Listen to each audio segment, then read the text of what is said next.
piquer, rouler.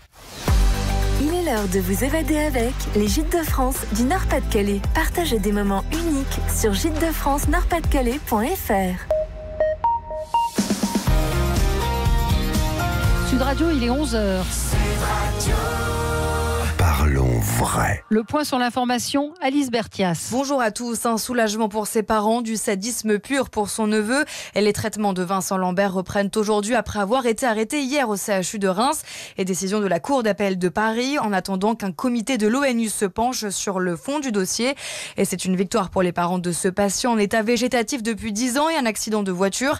Mais sa femme souhaite le laisser partir et arrêter les soins. Et son avocat a d'ailleurs annoncé qu'il allait porter plainte après la diffusion d'une vidéo de Vincent Lambert à l'hôpital sur le site de Valeurs Actuelles. Emmanuel Macron met en garde contre la montée des nationalismes en Europe à 5 jours des élections européennes. Le président a donné une interview ce matin dans la presse régionale pour soutenir la liste La République en marche de Nathalie Loiseau. Il dénonce notamment la présence de Steve Bannon, l'ancien conseiller de Donald Trump, aux côtés du Rassemblement national. Il s'agit tout simplement d'une tentative de démantèlement de l'Europe pour le chef de l'État. Eux ont déjà commencé à voter. Pour la première fois, les détenus français ont le droit de voter à l'intérieur de leur prison. Jusqu'ici, il fallait qu'ils fassent une procuration ou demandent une autorisation de sortie. Et plus de 5000 détenus ont fait une demande. C'est 5 fois plus que lors de la dernière élection présidentielle en 2017. En Italie, sauver un migrant en mer pourrait bientôt être passible d'une amende. Le décret sécurité bis, porté par le ministre de l'Intérieur Matteo Salvini, arrive devant le Conseil des ministres italiens. Et les ONG dénoncent une agression sans précédent contre les principes humanitaires. Et qui seront les 23 bleus sélectionnés pour les matchs du mois prochain, le 2 juin en amical contre la Bolivie, suivi des matchs qualificatifs pour l'Euro 2020 en Turquie et à Andorre. Didier Deschamps dévoile sa liste aujourd'hui. Le défenseur de Barcelone, Clément Lenglet, pourrait être appelé pour la première fois. Et puis Quentin Tarantino est de retour sur la croisette, 25 ans après avoir décroché la Palme d'Or pour Pulp Fiction. Le réalisateur américain présente son nouveau film Once Upon a Time in Hollywood avec Brad Pitt et Leonardo DiCaprio, attendus eux aussi sur le tapis rouge. Voilà pour l'essentiel de l'actualité. Je vous souhaite une excellente fin de matinée. Sud Radio, 10h midi, Valérie Expert. Avec vous sur Sud Radio pour le 10h midi, 11h midi. Nous commentons l'actualité avec vous. 0826 300 300. Ça va bien? On vous a entendu soupirer. Eric Vérac, bonjour, entrepreneur. Non, c'est pas moi qui soupirais. Ah bon, pardon. C'est lui. Voilà. Ah bon. Ah, il balance. Fondateur du blog politique Le Courrier des Stratèges. Nicolas Corato, bonjour. Président fondateur du think tank Place de la République. Bonjour Valérie. Bonjour. Mathias Nierman, bonjour. Bonjour. Vous êtes fondateur de Chefcap, cabinet de conseil en communication, et Judith Weintraub, qui devrait nous rejoindre dans un instant, grand reporter au Figaro Magazine, et qui est coincé dans les embouteillages ou les transports en commun. Tiens, je vais faire un petit coup de gueule. On nous dit de plus prendre notre voiture, mais quand on veut prendre les transports en commun, ça marche pas toujours. C'est très pire bien. d'ailleurs depuis la réforme du bus. Hein. Oui, c'est une catastrophe. C'est assez pour terrible. les banlieues, quasi banlieusards comme moi. Vous êtes perdu, monsieur Vérac, c'est ça? Vous voulez un plan peut-être? Allez, on va c'est évidemment, vous êtes nombreux à réagir sur l'annonce hier de la reprise des traitements de Vincent Lambert. Est-ce que c'est de l'acharnement ?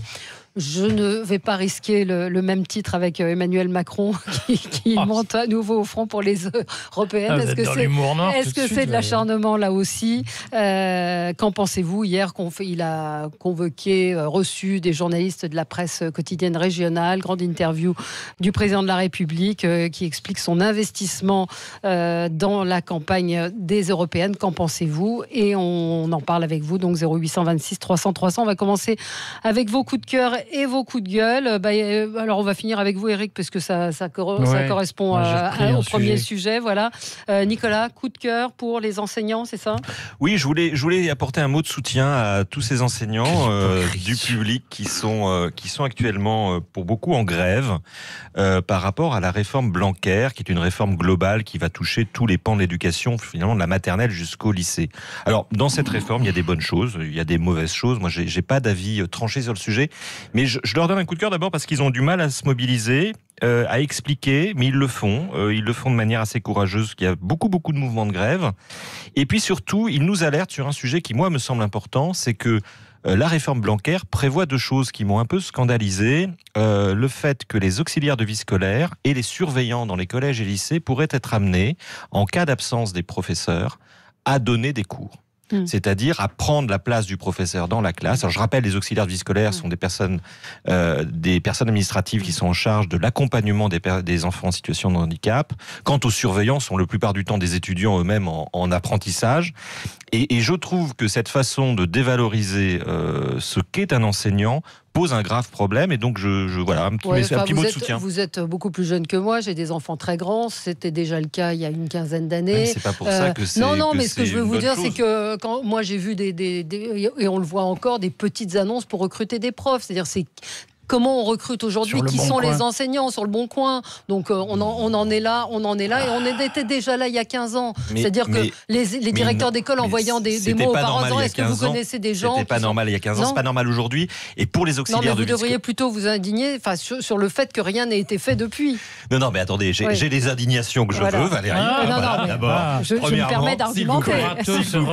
Et puis ensuite, non, très franchement, il y a un problème dans ce plan, c'est d'institutionnaliser ces pratiques effectivement qui posent des problèmes. Moi je dis pas que les recettes extraordinaires existent, on sait très bien que c'est compliqué l'éducation nationale, c'est pour ça que j'ai dit au départ, et Eric tu aurais pu le noter, qu'il n'y avait pas que du mauvais dans ce plan, plan Blanquer. J'essaye d'évoluer. Mais je trouve que les AVS, franchement, on a un problème de scolarisation pour les élèves en situation de handicap, on va pas mettre les auxiliaires de vie scolaire à la place de profs. Voilà.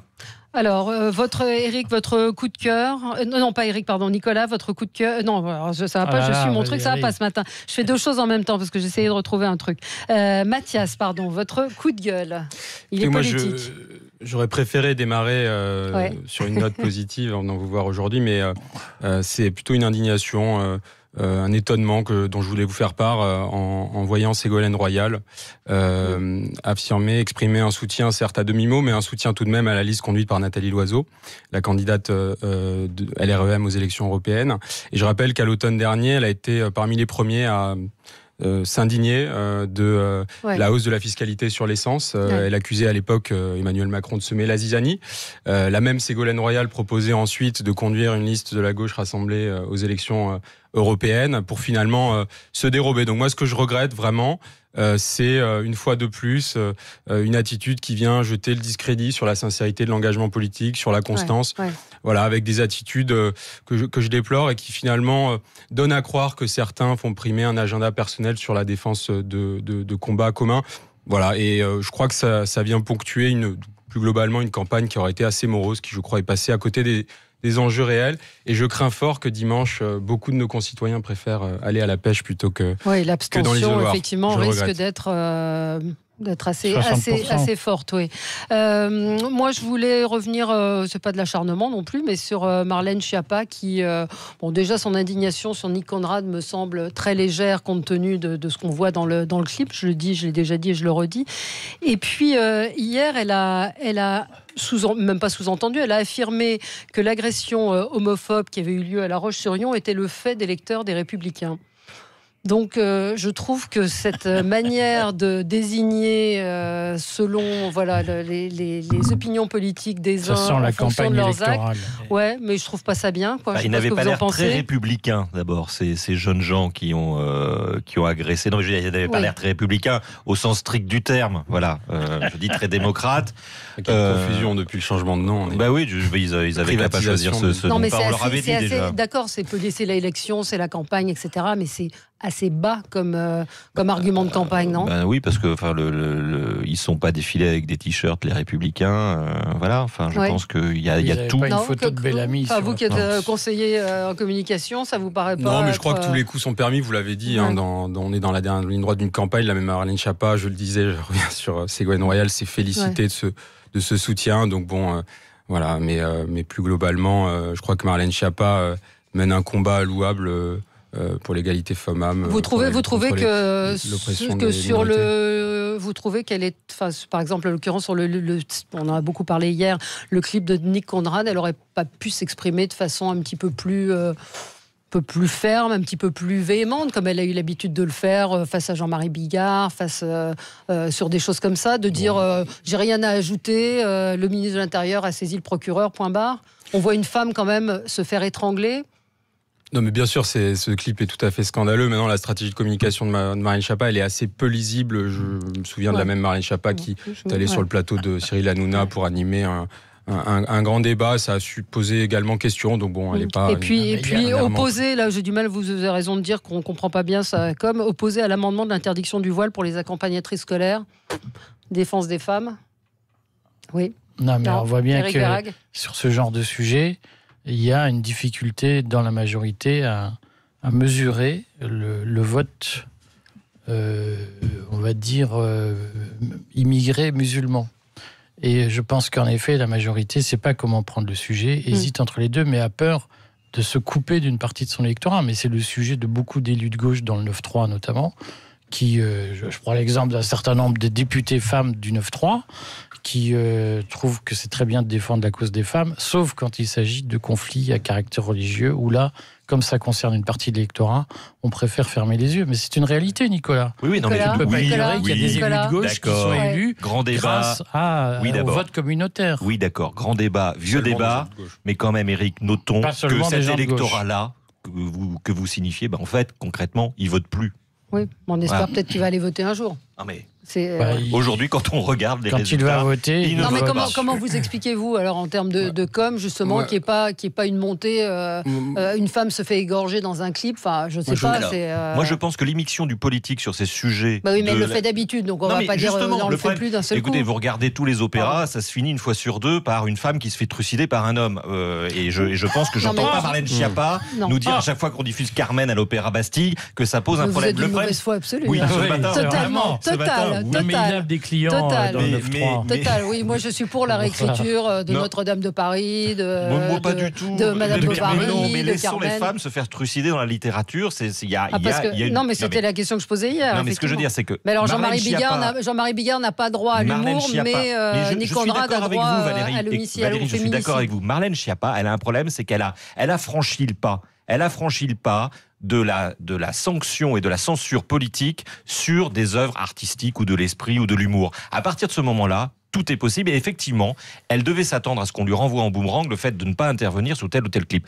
Moi, je pense que les politiques n'ont rien à faire sur l'expression artistique, même si on a le droit, Ouais, nous, en ouais, tant que ouais, citoyens, bien sûr. de condamner une expression artistique. Et en l'occurrence, celle de Nick Conrad est très condamnable. Oui. Ce que je regrette, Mathias ça n'est Nierman. pas la première fois que cela se produit, c'est que ces petits épiciers de la provocation s'adonnent à des clips qui peuvent être choquants et on leur donne une tribune supplémentaire en parlant aujourd'hui. On aurait pu le laisser dans l'anonymat qu'il mérite et aujourd'hui on lui donne il fait de une la ampleur. pub, Je crois que ces individus voilà.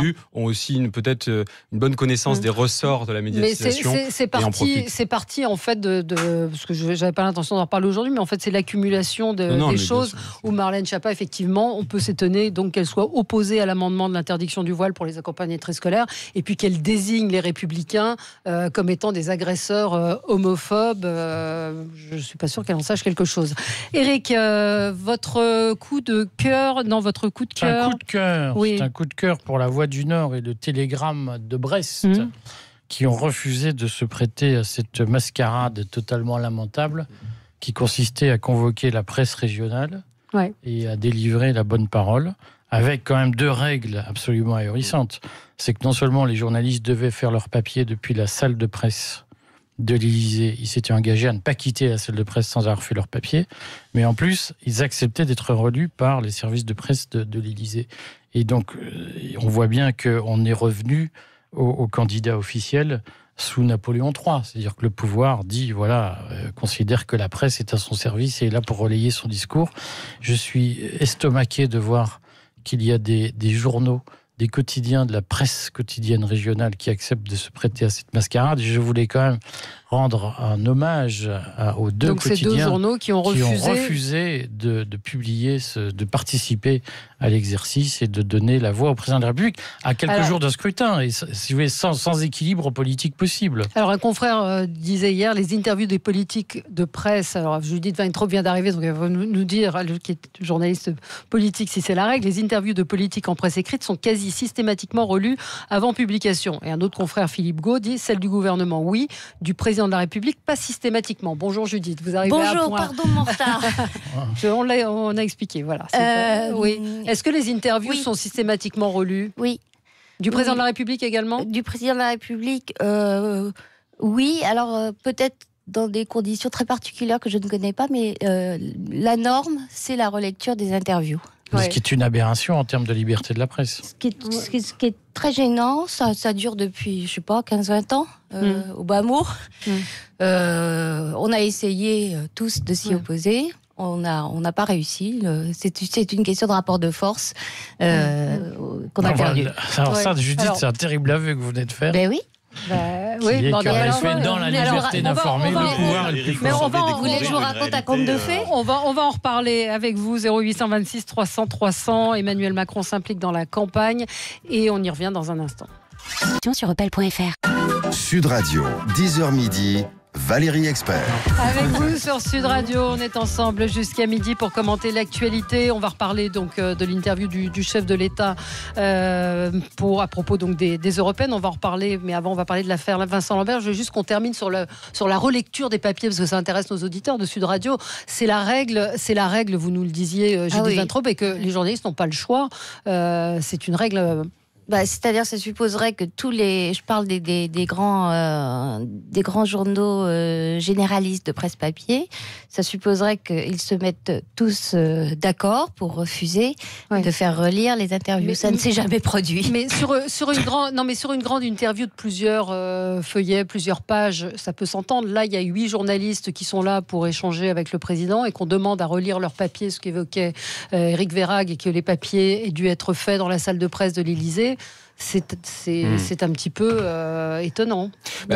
Disons que quand vous négociez une interview, une exclusivité avec un grand média, il y a aussi un certain nombre de conditions qui sont posées de prime abord, et on a tout souvent tendance à voir certains faire monter les enchères, une exclue, une, du print, du web, et évidemment la relecture des propos, parce que on comprend bien que pour la personne qui est interviewée, il y a une volonté de bien maîtriser ce qui est dit, et surtout d'éviter des propos rapportés qui pourraient être sensiblement déformés. Donc il y a une grande prudence, puisque une fois que l'interview est dans l'espace public... Donc les journalistes sont incompétents. Non, absolument pas, mais il y a une grande prudence quand vous êtes sur des communications sensibles, surtout la communication politique, à maîtriser ce qui est dit. Hier, franchement, de quoi avait peur le président de la République face à la presse quotidienne régionale, avec des questions, le respect que j'ai pour la presse quotidienne régionale. Franchement, on n'a pas l'impression qu'Emmanuel Macron soit en situation de faiblesse quand il est face aux journalistes. Du chef de l'État. Mais je pense que Poutine ferait ça. On dirait. En train de dire. Poutine fait ça. En tant que communicant, quand Poutine fait ça, il faut qu'on ait confiance en nos clients. Macron hurle à la démocratie illibérale. Et on a une presse qui, en effet, hurle à la démocratie illibérale en Russie. Mais de fait, personne n'est choqué de voir 6 journaux régionaux relayer la parole présidentielle de façon très soumise, quand même, à 5 jours d'un scrutin. C'est quand même aberrant et sans aucune forme de divergence d'opinion. Tout ça est quand même, à un moment donné, une mascarade de démocratie. Dans ces cas-là, si on suit votre raisonnement, il faut livrer une critique sans concession à l'égard de l'interview, du principe même de l'interview, puisque je veux dire, François-Xavier Bellamy dans Le Monde hier qui fait une interview, à une tribune de la même manière que le président de la République. Donc, je pense que l'interview l'Élysée précise, c'est un papier du Monde, ce n'était pas une exigence, mais une préférence. Voilà, sont charmants. Une préférence. C'est le fouet la subtilité. Ou le boulet. Mais il ne faut pas trop caricaturer non plus. C'est pas blanc-noir. Dans un cadre accepté. Contre le gré de la presse écrite en ce qui nous concerne, il y a des marges de négociation. Oui, de faire relire les verbatims peut-être, mais pas l'ensemble du papier. C'est une chose qui se pratique aussi. Non, je parle. C'est pas quantitatif, c'est qualitatif. Il arrive assez souvent d'ailleurs que l'interviewé nous dise que les journaux, c'est un espace limité. Ça peut paraître idiot, mais il y a une question de place. Systématiquement, quand on vous rend la copie, elle est trop longue. Donc il va falloir choisir ce qu'il va falloir faire sauter. Je vous raconte les cuisines du métier. Et dans ce qu'il va falloir faire sauter, systématiquement, l'interviewé voudra garder son slogan, sa punchline, et nous, on trouvera plus intéressant autre chose. Donc c'est là qu'il y a une marge de négociation et qui est possible. Alors là, encore une fois, ça dépend du caractère des gens, de la puissance du média, mais il y a une négociation possible. Alors là, il y a aussi moi, j'étais c'était assez. Je crois qu'ils ont arrêté de faire ça. À un moment, Le Monde disait cette autre a été relu et amendé par la personne que nous avons interviewée. Bon, ça a le mérite de la transparence totale. La Voix du Nord, courageux mais pas téméraire, explique que à 5 jours du scrutin, cela perturberait l'équilibre du traitement de la campagne. Ce qui est vrai aussi. Et la publication est soumise à la relecture, donc c'est sans nous. Donc c'est le problème de l'intervention du président de la République dans la campagne. Parlons-en. Commençons avec ce sujet. Parlons-en. L'intervention du président de la campagne qui assume, c'est ce qu'il dit dans cette interview, qu'il assume totalement et d'en faire un combat qui est celui du bien contre le mal. Oui, c'est un peu ça. Vous l'avez résumé très bien. C'est-à-dire qu'en effet, il est sur une stratégie clivante. Mais depuis le début, la stratégie d'Emmanuel Macron, y compris en tant que président de la République, elle est de cliver. Et de dire c'est le combat des pro-européens, des progressistes contre l'obscurantisme, c'est le combat de ceux qui sont pour la liberté contre... il est sur une logique binaire, une logique d'opposition binaire, et on voit bien, et je pense que ça lui jouera un tour politique beaucoup plus dur qu'il ne le pense, que cette façon de ne pas se positionner comme le rassembleur du pays, comme il avait promis de le faire le 10 décembre, cette façon de se positionner comme l'homme qui clive, est sur le fond un défaut institutionnel. C'est-à-dire que il n'est pas normal que le président de la République, à 5 jours du scrutin, prenne la terre. On ne voit plus Nathalie Loiseau. Non. Il y avait Édouard Philippe hier à Vesoul. Il n'y avait pas Nathalie Loiseau sur scène. On voyait Pascal Canfin. On voyait Fabienne Keller. On ne voit plus Nathalie Loiseau. C'est quand même extraordinaire. Tout ça, on l'a dit, redit. J'ai l'impression que ça fait 15 jours qu'on dit la même chose. Mais là, il a passé la 5e en quelque sorte. C'est-à-dire qu'aujourd'hui... mais ce qui est intéressant, c'est l'après. Moi, ce qui m'interpelle, c'est pas tant l'hyper-interventionniste du président de la République dans la campagne. Ils l'ont tous été peu ou prou. Rappelez-vous Nicolas Sarkozy intervenant dans un meeting. Ce qui me dérange davantage, c'est qu'il en fasse un enjeu de pour ou contre lui, volontairement, et qu'il dise mais si j'arrive deuxième, si ma liste, La République En Marche, arrive en second, en deuxième derrière celle du Rassemblement National, ça n'aura absolument aucune conséquence parce que chacun sait bien que, d'ailleurs le Front National était en tête la dernière fois, chacun sait bien que les élections européennes n'ont aucune conséquence, n'ont aucun impact sur la politique intérieure. Il faudrait choisir, il faudrait savoir. On ne peut pas tenir les deux discours en même temps. Là, pour le coup, c'est les limites du en même temps. On va y revenir dans un instant. 0826 300 300. Est-ce qu'il y a une rupture d'égalité avec les concurrents quand on a le président de la République qui s'investit dans cette campagne et effectivement les conséquences, comme vient de le dire Judith, est-ce qu'on peut faire du en même temps? À vous de nous le dire. 0826 300 300 avec vous sur Sud Radio jusqu'à midi. Sud Radio, 10h midi. Valérie Expert. Avec vous sur Sud Radio jusqu'à midi pour commenter l'actualité. Nous parlons des Européennes, de l'implication du président de la République, de ce en même temps. Je m'implique et en même temps il n'y aura pas de conséquences si on perd. Et puis on va parler évidemment de la reprise des soins pour Vincent Lambert, la reprise des traitements. Est-ce de l'acharnement? 0826 300 300. Je suis avec Mathias Nierman, fondateur de Chef Cab, un cabinet de conseil en communication. Judith Weintraub, grand reporter au Figaro Magazine. Nicolas Corato, président fondateur du think tank Place de la République, et Éric Verragre, entrepreneur et fondateur du blog politique Le Courrier des Stratèges. On a Thierry Dutarn en ligne avec nous. Bonjour Thierry. Bonjour. On vous écoute. Vous êtes en forme Thierry? Oui.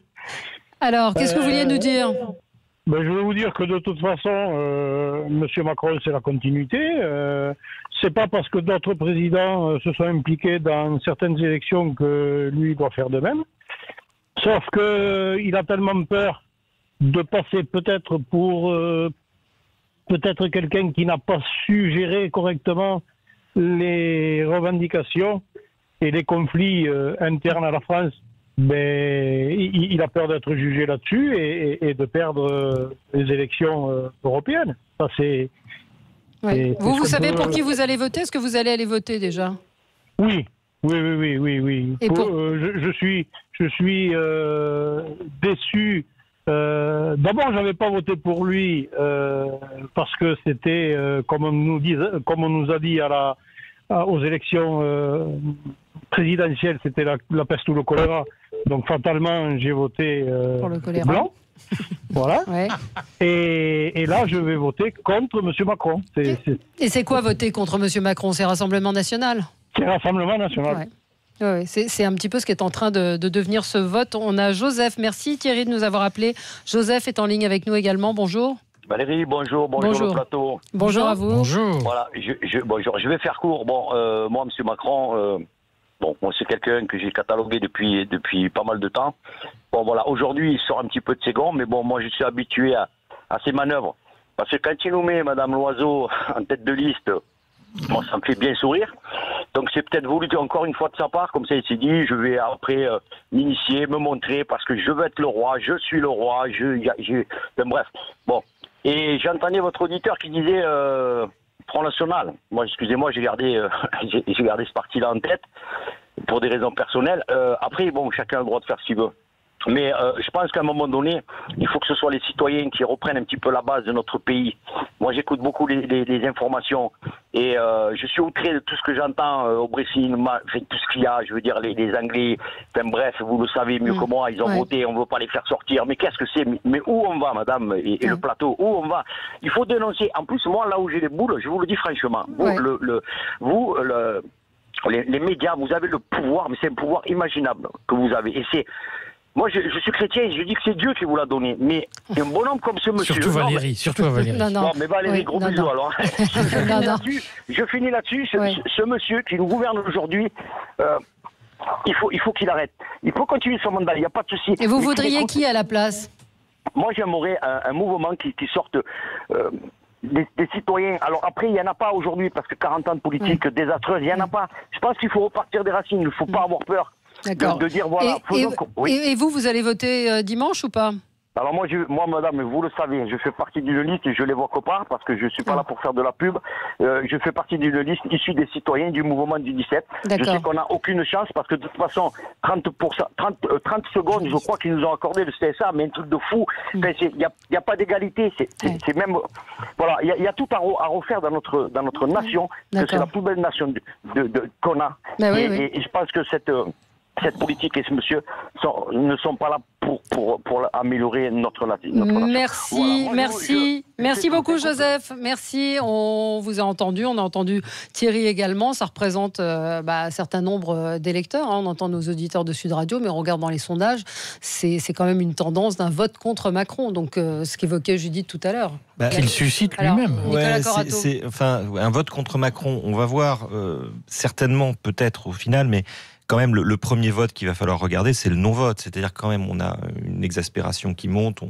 Vos auditeurs disaient qu'ils allaient voter, mais ils ne sont pas représentatifs apparemment de ce qui sort des études d'opinion, parce que on s'attend lors de la soirée électorale de dimanche, encore une fois, de parler pendant la première heure de la chute de la participation, et d'une participation qui s'annonce record. Donc on verra si ça se confirme. La deuxième chose qu'on voit dans les études, encore une fois, c'est ce qu'on a à disposition, c'est que la majorité des Français ne savent pas s'ils vont aller voter, et ensuite ne savent pas pour qui ils iraient voter. Et qu'ensuite, il y a effectivement un mouvement des exaspérations sur le tout sauf Macron ou tous contre Macron. Voilà, moi j'ai quand même l'impression qu'il y a un hiatus important entre l'exaspération de la population et ce qui va sortir des urnes dimanche. Et entre les deux, il y a l'abstention. Ouais. Alors, Mathias. Bon, je crois que cette campagne, elle a été relativement entravée aussi par l'issue du grand débat, qui a, avec la conférence d'Emmanuel Macron, occupé notre attention à tous pendant des semaines et le point d'orgue des conclusions. Donc elle démarre tardivement. Je le disais en préambule, elle passe un petit peu à côté des enjeux. Donc on a un problème de lisibilité de l'offre politique. Et puis on en parlait tout à l'heure. Outre Emmanuel Macron qui vole au secours de sa candidate, qui n'a pas imprimé du fait de ses erreurs de jeunesse, du fait de certains errements dans ses prises de position. Emmanuel Macron, il vient parachever la stratégie du there is no alternative. Il n'y a pas d'alternative que d'autres ont exploité avant lui. Mais qui n'est pas sans risque. Qui n'est pas sans risque, évidemment, mais il a été largement aidé dans cette tâche par l'axe Orban-Salvini, le Premier ministre hongrois et le vice-premier ministre italien, qui l'ont désigné comme l'ennemi numéro 1 des populistes en Europe. Donc aujourd'hui, on arrive avec un duopole LREM, Rassemblement National, qui, je crois, s'entraident dans cet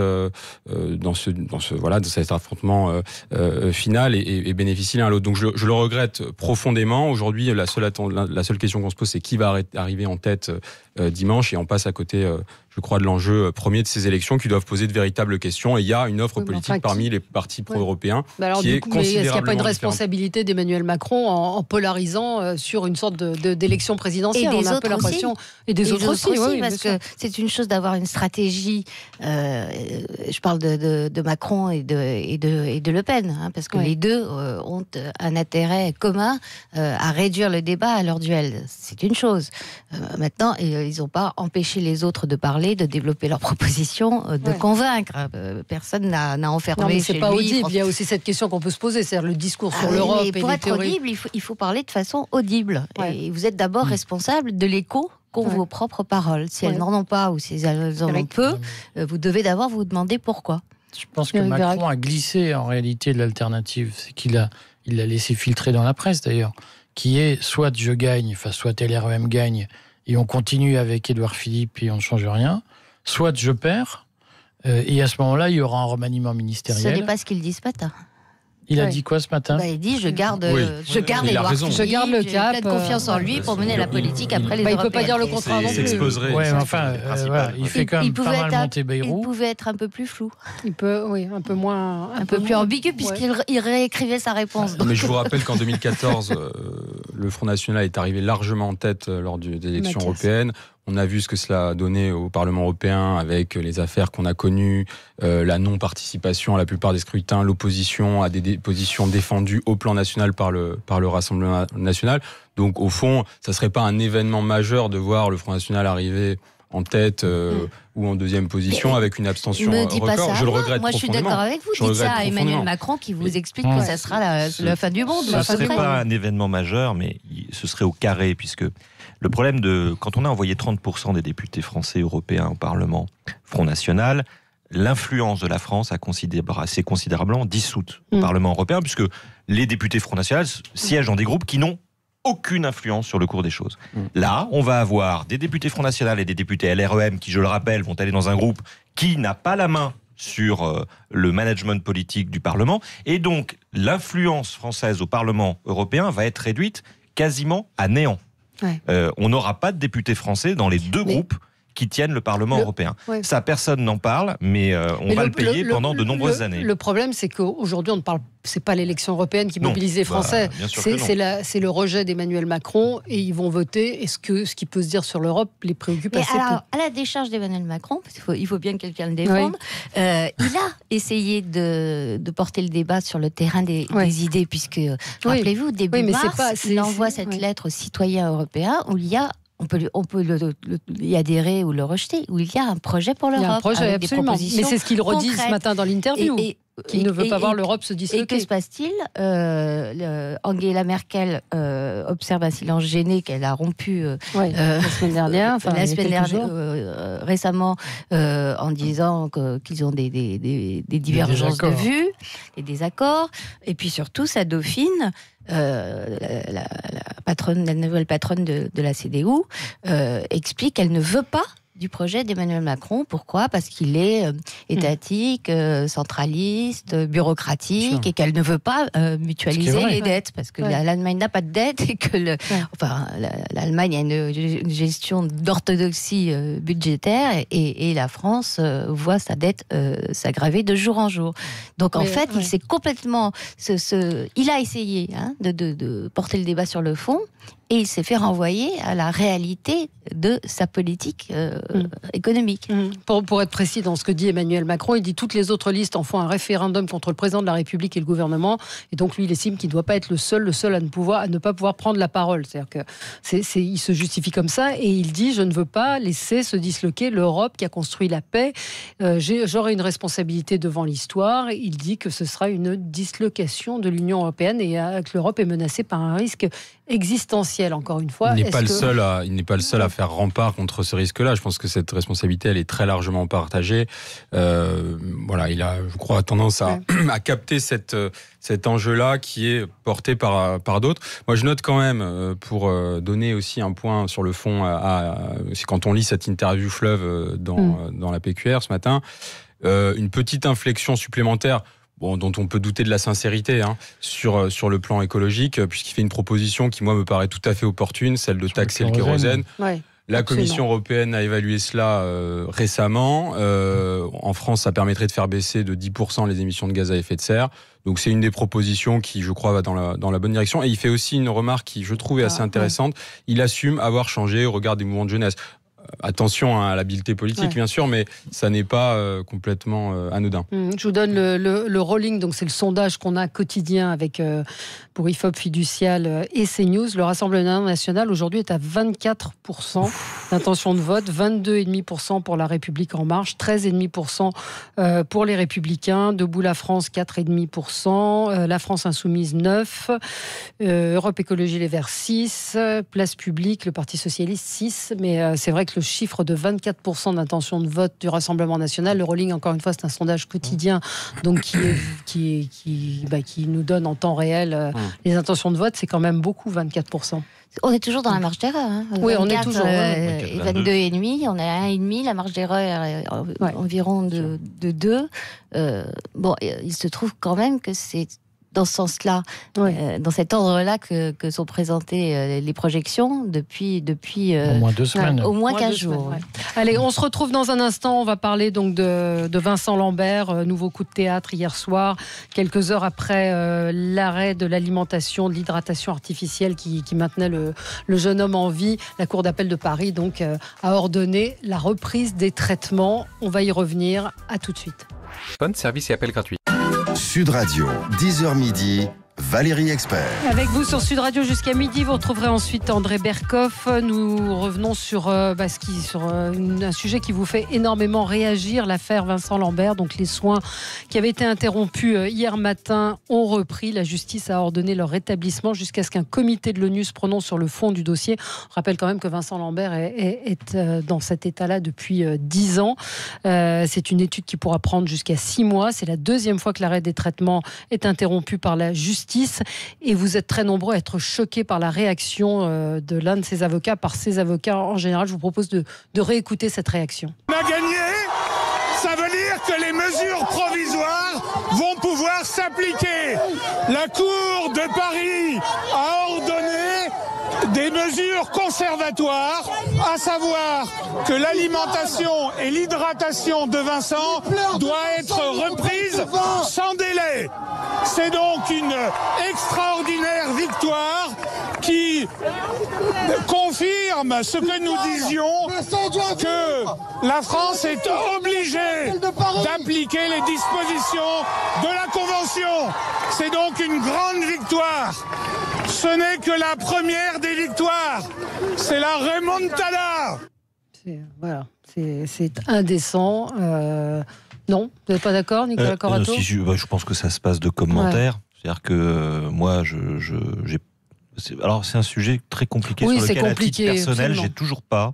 Je n'arrive pas à me faire une opinion citoyenne. Bon, au-delà de ça, tout ça est indécent. Moi, je pense simplement à cet homme dont le corps et l'esprit sont immobilisés dans une chambre d'hôpital, et cette démonstration absolument scandaleuse, quelles que soient les opinions des uns et des autres sur le sujet. Je pense au corps médical également, qui doit vivre une situation quand même extrêmement compliquée. Je pense que ça va être très difficile à gérer, encore une fois, quelles que soient les options qui ont pu être prises par les uns et les autres, bien entendu à la famille, et surtout je pense au débat public sur cette question centrale dans le débat public, et je me demande comment on va pouvoir continuer ou commencer à débattre sereinement de ce sujet avec cette affaire qui n'en finit pas et qui devient... qui est là, hélas, devient une sorte de symbole de la fin de vie, alors que c'est une affaire très particulière, une affaire de famille. Il y avait un très bon article dans le Figaro Vox, justement, sur le sujet d'un médecin. Et dont le contexte est très... je sais pas comment, est très spécifique par rapport à la plupart des autres cas. C'est-à-dire que on est en train de fixer un débat public sur la fin de vie à partir de l'affaire Lambert, qui est une affaire qui, je pense, ne se représenterait pas ou ne se représentera pas de la même manière par rapport à ce que vivent par ailleurs plein de familles par rapport à ce sujet-là. Et que très souvent, la problématique, elle se pose quand même aussi au sein du corps médical, et que là, on a l'impression qu'on est systématiquement en opposition avec le corps médical. Moi, je pense à nos élus et aux parlementaires notamment qui vont devoir se saisir de ce sujet. Je me demande comment ils vont pouvoir sortir de l'ornière, et ça amène quand même une prise de responsabilité de chacun des acteurs, les militants, les avocats, les élus. Enfin, je pense qu'il y a responsabilité collective. On fasse attention. Alors, je voudrais qu'on prenne nos auditeurs. On a Georges en ligne. Bonjour, Georges. Oui, bonjour à tout le monde qui est sur place, et en particulier à vous, Valérie. Ça a été dit tout à l'heure, je crois. On n'est pas sur un plan, puisque moi je suis médecin coordonnateur, et Dieu sait si on a affaire à des fins de vie. Donc on parle largement de l'éventuelle fin de vie avec surtout les familles, bien entendu. Et les directives anticipées sont au dossier, mais elles sont jamais faites. Bref. En ce qui concerne, non, pas d'affaire en elle-même, c'est par rapport à la loi corrigée en 2016. Dans la loi, il y a tout. Là, actuellement, je ne veux pas parler d'un cas particulier, il est maintenu de manière artificielle. Point. C'est dans la loi. Il y a une décision qui doit se faire de manière collégiale entre les médecins traitants, l'autre médecin, il y a eu 3 neurologues et tout ça. Sauf que je remarque, encore une fois, que c'est un problème, ça a été dit tout à l'heure, et je le reprends, d'acharnement judiciaire. Ça a été dit, parce qu'effectivement, ça en fait un cas, il y en a des fins de vie, malheureusement, enfin, on est tous destinés à mourir. Bon, voilà. Donc il faut être accompagné, ça se fait. Sauf qu'il y a eu 3 neurologues et tout ça. Bon, il y a eu plusieurs jugements. Là, dernièrement, il y a eu un premier jugement qui en a dit on arrête. Et au passage, on laisse jamais quiconque mourir de faim et de soif, puisqu'il y a une sédation profonde avec en plus des analgésies, il faudrait arrêter de faire peur. Et ce qu'on peur les familles, évidemment, c'est la douleur. En premier. C'est évident.